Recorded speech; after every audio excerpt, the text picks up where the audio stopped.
amis d'enfance, j'ai vu des amis de quartier, j'ai vu des vieux, j'ai vu des anciens étudiants, j'ai vu des responsables, j'ai vu tout le Sénégal.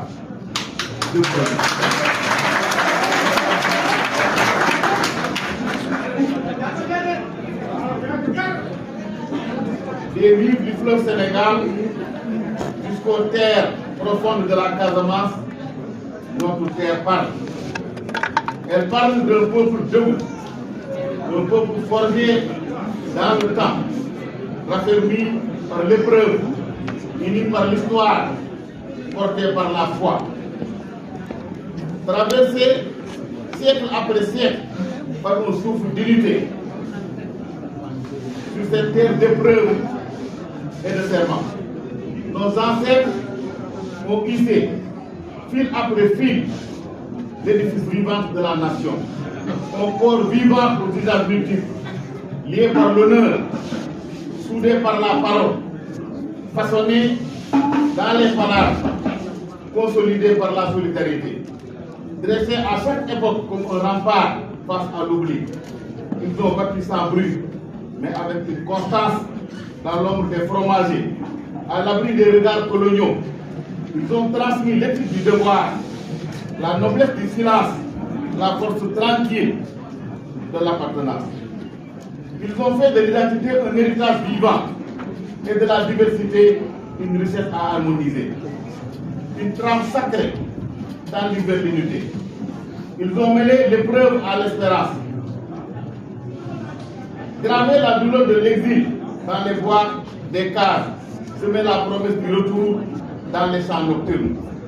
Ils ont uni la force du baobab à la lumière des étoiles pour que jamais ne meure l'idée d'un peuple libre, car dans chaque geste, dans chaque prière, dans chaque silence, ils ont laissé la trace d'un programme plus grand que eux. Le programme d'un peuple digne, souverain et solidaire. Cet esprit vibrant et puissant brûle encore dans le cœur de chaque Sénégalais. Il nous appelle à relever la tête, à honorer l'héritage, à reprendre la marche ininterrompue.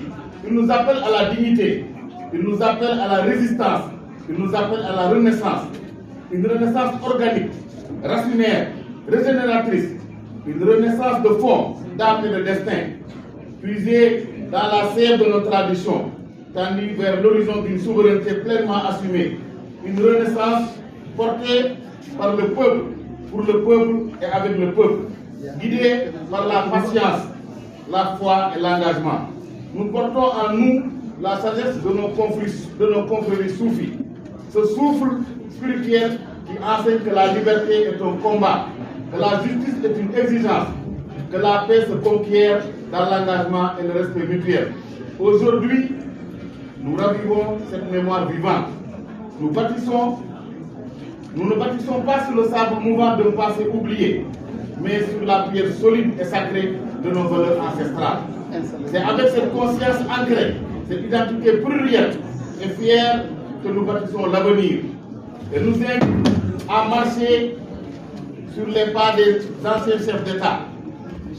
Non pas pour répéter leurs gestes, mais pour retrouver l'esprit de responsabilité, l'esprit d'engagement, l'esprit de continuité républicaine, l'esprit de fidélité à l'État, l'esprit de loyauté du peuple, de Senghor à Abdou Diouf, de Wade à Macky. Chacun dans ses grandeurs comme dans ses limites a tenu la barre dans la tempête, a porté une certaine idée du Sénégal, une idée de stabilité, de continuité, de souveraineté dans un monde qui vacille, mais plus loin encore. Plus haut encore, il nous convie à suivre la trace des maîtres spirituels, les grands veilleurs de l'âme, Cheikh Ahmadou Bamba Mbacké, Cheikh Omar Foutiyou Tall, El Hadj Malick Sy, Cheikh Ibrahima Niass, Cheikh Bou Kounta, Seydina Limamou, Cardinal Thiandoum et tant d'autres. Et tant d'autres, eux, ce sont les guides du dedans, les bâtisseurs de paix, les maîtres du souffle long, les résistants du silence, les architectes d'une souveraineté invisible, mais invincible. Ils nous ont légué une souveraineté intérieure, fondée sur la maîtrise de soi, la rigueur morale, la paix par la foi, Ils nous ont appris que la souveraineté commence en soi, que l'indépendance n'est rien sans discipline, que la force d'un peuple, ce n'est ni l'or, ce n'est ni le pétrole, ce n'est ni le discours, c'est la cohésion spirituelle, c'est la justice sociale et l'unité profonde entre pouvoir temporel et autorité morale. Ce sont eux les fondateurs véritables, les bâtisseurs de notre républicain ancré dans l'éthique et ouvert à l'universel. Notre peuple, chers compatriotes d'ici et de la diaspora, doute de ses institutions, de sa voix et de sa force. Il aussi entre résignation et colère, entre silence et vertige, mais nous avons choisi de nous lever. Non dans la plainte, mais dans l'action, pour ressusciter l'ancien et refonder l'essentiel. C'est pourquoi ici à Dakar, en ce moment décisif, nous proclamons la renaissance du mouvement Front Patriotique Républicain FPR Yoon-Wi, une métamorphose fidèle à nos racines, à nos luttes et à notre serment originel.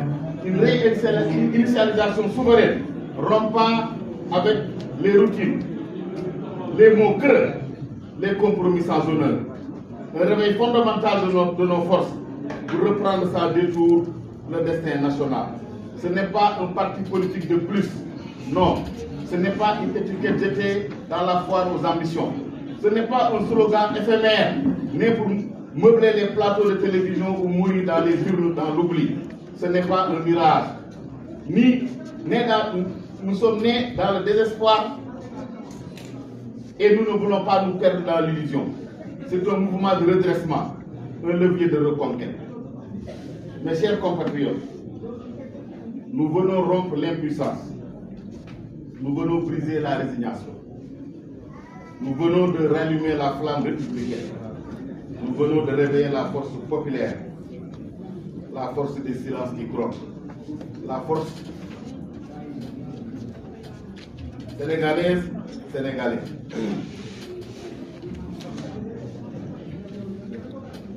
Avant de mettre un terme à mes termes, juste vous rappeler ceci.